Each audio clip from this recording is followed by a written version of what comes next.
Hey guys, I'm going to do another video. I haven't done many in-depth videos for a long time, and I'm actually going to start off with the quote I just shared, which is absolutely one that I love. Be who you are and say what you feel, because those who mind don't matter and those who matter don't mind. It's very powerful, okay? Jealous people are always going to be jealous, haters are always going to hate, and a lot of people are going to try and cut you down, even if it's just energetically. We got to learn to protect ourselves mentally, spiritually, and even physically, emotionally. There's so many aspects to this. For the ones who don't know, guys, I've been running for a long time, okay? I finished up with my Ironman training of 8 years in 2014 in the Hawaiian World Championships here, and then I took on long distance running. I've been running for 10 years now. I've done some big, massive runs and adventures that people haven't done as such. I've ran in the middle of the ocean on a 12-foot board, like a door, your normal door, split in half on a 12-foot board. 74 days in the middle of the ocean on my own, no support boats, okay?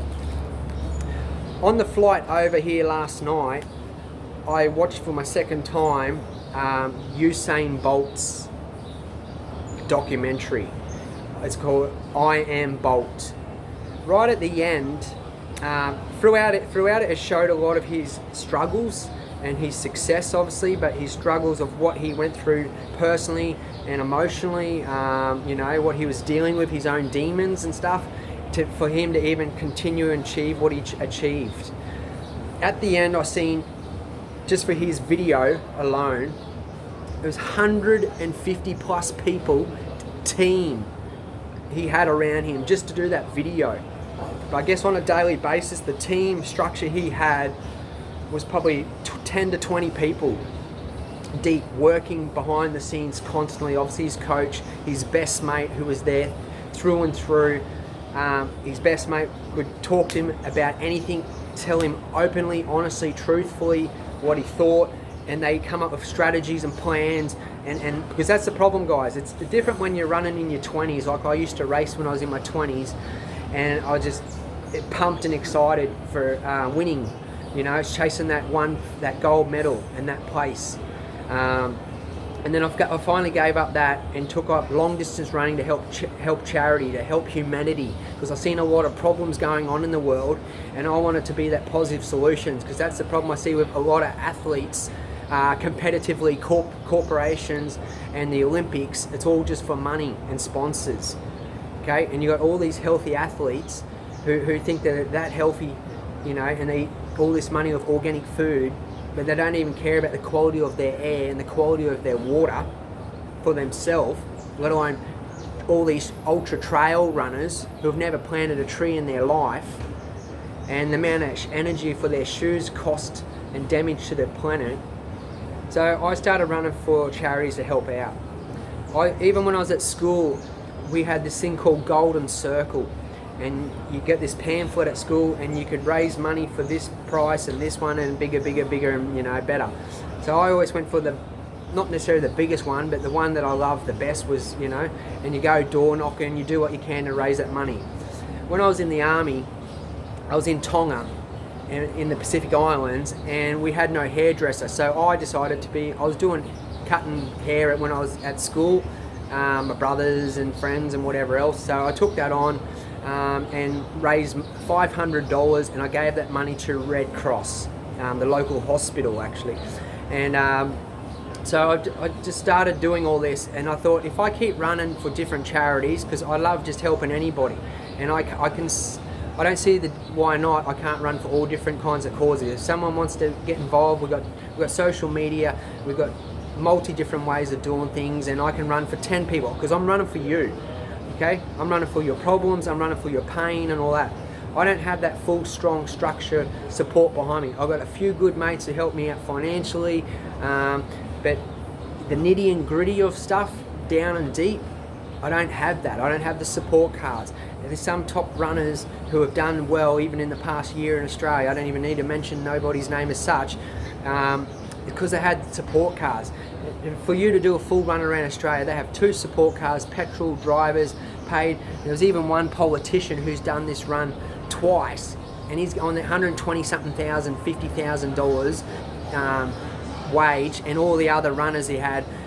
You're talking $1 million, guys, just for that. They're all their wages that they're paid, and then hotels and everything, you know, whining and dining and the media and all that. And anyway, so I'm running for the kids. If I really want to speak deeply and truthfully about my true core reasons of why I'm running for the kids, a lot of you guys will be running for the hills, okay?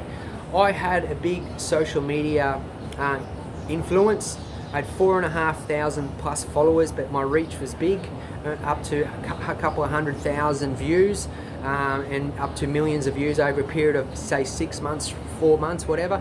I've been on TV a lot of times, newspapers and everything. No one's come to me and go, mate, well, let's sponsor you, let's talk, I want to do whatever. Nothing, zero. I haven't even had one runner reach out to me and go, hey, bro, how do you run? Not one. You know, people don't realise to the depths, and I go with pushing my trolley and still keeping up with the distances of these professional runners with all their sponsors and money and shoes and support cars and you name it, okay? So then I got another Facebook page and got up to another 6,000 followers, and then they wiped me. The system wiped me for speaking my own opinion, which we're not allowed to because there's hidden agendas and hidden a lot of other stuff. You know, and you want to talk about political stuff or anything like that, or your own opinions or your own views, not allowed. This is the current world we're in.